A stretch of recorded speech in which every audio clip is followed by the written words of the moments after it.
Disinilah tragedi berpadu dengan panasnya kisah yang membakar emosi. Setiap detiknya penuh luka, penuh gairah, dan tak pernah bisa kau lupakan dan yang terpenting membuat kamu tegang bagian tertentu.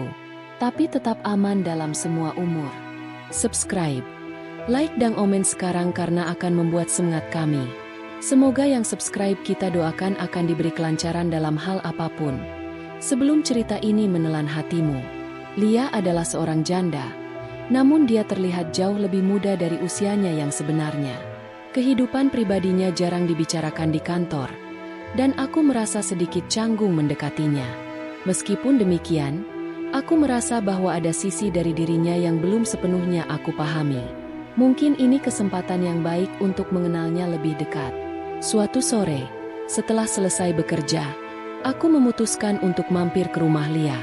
Rumahnya terletak di ujung jalan yang sepi, jauh dari hiruk-pikuk kota. Begitu aku sampai, Lia menyambutku dengan senyum yang ramah. "Masuk, Alex. Aku sudah menyiapkan kopi untuk kita," katanya dengan suara lembut. Aku mengangguk, merasa sedikit canggung namun tertarik dengan suasana rumah yang tampak hangat.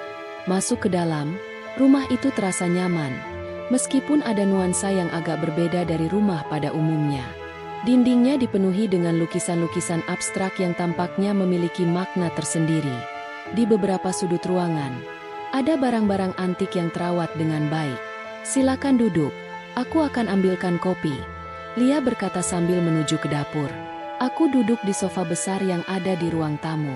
Suasana di rumah ini terasa sangat tenang. Namun ada sesuatu yang membuatku merasa sedikit tidak nyaman. Seperti ada sesuatu yang tidak terungkap di balik dinding-dinding rumah ini. Lia kembali dengan 2 cangkir kopi, dan kami duduk menghadap satu sama lain. "Terima kasih sudah datang, Alex. Aku tahu pasti kamu sibuk dengan pekerjaan," katanya sambil menyodorkan cangkirnya. "Tidak masalah, Lia. Aku senang bisa mampir," jawabku sambil mengambil cangkir kopi dan menyesapnya perlahan. Rasanya enak, dengan aroma yang cukup kuat. Kami mulai berbicara tentang pekerjaan dan kehidupan sehari-hari. Namun, seiring berjalannya waktu, aku mulai merasa ada perasaan yang tak terucapkan di udara. Lia memang seorang wanita yang sangat terbuka, tapi ada saat-saat tertentu ketika matanya seperti menghindar dariku, seolah menyembunyikan sesuatu. Lia memandangku sejenak, lalu tersenyum. "Kamu tahu, aku tidak sering mengundang orang ke sini," katanya pelan, seolah sedang berbicara pada dirinya sendiri. "Aku tidak suka membicarakan masa laluku, tapi aku rasa kamu bisa mengerti." Aku menatapnya dengan penuh perhatian. "Apa maksudmu, Lia?" tanyaku, mencoba untuk memahami. Suasana di kamar itu tiba-tiba berubah. Meskipun kami hanya duduk berdua, aku merasakan ada sesuatu yang mengganjal, sesuatu yang sulit dijelaskan. Suara-suara dari luar rumah terdengar sangat jauh, dan di dalam kamar ini seolah hanya ada kami berdua. Ketegangan mulai terasa, dan aku bisa merasakan bagaimana Lia terlihat gelisah, meskipun dia berusaha terlihat tenang. "Apa maksudmu dengan suara-suara itu?" "Maksudku, apakah kamu merasa takut?" tanyaku, mencoba mengurangi ketegangan yang mulai terbentuk. Lia menggigit bibir bawahnya, seolah berpikir keras. "Aku tidak tahu, Alex. Ada kalanya aku merasa nyaman di sini, tetapi ada kalanya aku merasa seperti ada sesuatu yang menunggu untuk keluar. Aku merasa semakin bingung, namun juga penasaran. Apa yang ada di rumah ini, Lia? Kamu bisa bercerita padaku?" Lia terdiam sejenak, seolah berjuang dengan dirinya sendiri. Akhirnya, dia mengangguk perlahan. "Baiklah. Aku akan menceritakan semuanya padamu. Tapi, tolong jangan berpikir aku gila. Suamiku dulu sangat tertarik pada hal-hal yang tidak bisa dijelaskan. Dia banyak membaca buku tentang okultisme, spiritualitas, dan hal-hal yang berhubungan dengan dunia lain." Aku menatapnya dengan penuh perhatian. "Jadi, kamu berpikir bahwa rumah ini ada hubungannya dengan apa yang terjadi?" Lia mengangguk perlahan. "Ada beberapa kejadian yang tidak bisa aku jelaskan. Beberapa kali, aku mendengar suara langkah kaki di malam hari, padahal aku tahu aku sendirian. atau benda-benda yang bergerak sendiri, seperti ada yang menyentuhnya tanpa aku sadari. Aku tidak tahu apakah ini hanya halusinasi, atau memang ada sesuatu yang lain di sini. Aku merasakan ketegangan semakin menebal di udara. Apa yang sebenarnya terjadi di sini? Lia, apakah kamu merasa takut tinggal di rumah ini? Lia menundukkan kepala, seolah menghindari pandanganku. Aku merasa seperti terjebak.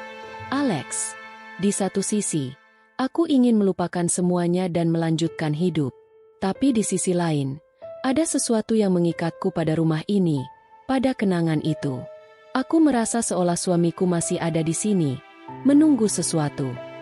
Suasana menjadi semakin berat, dan aku bisa merasakan bagaimana Lia berjuang dengan perasaannya sendiri. Tidak ada kata-kata yang bisa menggambarkan ketegangan di ruangan ini. Ada semacam aura yang sulit dijelaskan, seperti rumah ini sendiri menyimpan banyak rahasia yang belum terungkap. Tiba-tiba, terdengar suara ketukan pelan di pintu kamar. Kami berdua terdiam dan saling menatap. Ketukan itu terdengar seperti suara yang datang dari luar, namun tidak ada orang yang terlihat di pintu. Lia tertegun, dan aku bisa melihat ketakutan di matanya. "Siapa itu?" tanyaku dengan suara pelan. Lia berdiri perlahan, lalu mendekati pintu. Dengan hati-hati, dia membuka pintu sedikit. Tidak ada siapa-siapa di luar. Hanya kesunyian yang terasa begitu mencekam. "Ini sudah sering terjadi," kata Lia dengan suara yang hampir berbisik. "Suamiku dulu mengatakan bahwa rumah ini memiliki kekuatan yang tidak bisa dijelaskan. Tapi aku tidak tahu apa yang harus aku percayai sekarang. Aku merasa bingung dan semakin cemas. Apakah kamu merasa aman tinggal di sini sendirian?" Lia menatapku dengan tatapan yang sangat serius. "Aku tidak tahu lagi, Alex. Terkadang, aku merasa ada sesuatu yang mengawasi. Tetapi terkadang, aku merasa bahwa suamiku masih ada di sini, dalam bentuk yang berbeda." Kami berdua kembali duduk di sofa, dan suasana yang semula tenang kini terasa penuh dengan ketegangan yang tak terucapkan. Aku tidak tahu apa yang harus aku katakan. Rumah ini, dengan segala keheningannya, seolah menyimpan lebih banyak rahasia daripada yang bisa aku bayangkan. Percakapan kami berlanjut hingga malam menjelang. Meskipun Lia berusaha untuk terlihat tenang, aku bisa merasakan ketakutan yang terpendam dalam dirinya. Ada sesuatu di rumah ini yang belum terungkap, dan mungkin itu adalah sesuatu yang akan tetap tersembunyi selamanya.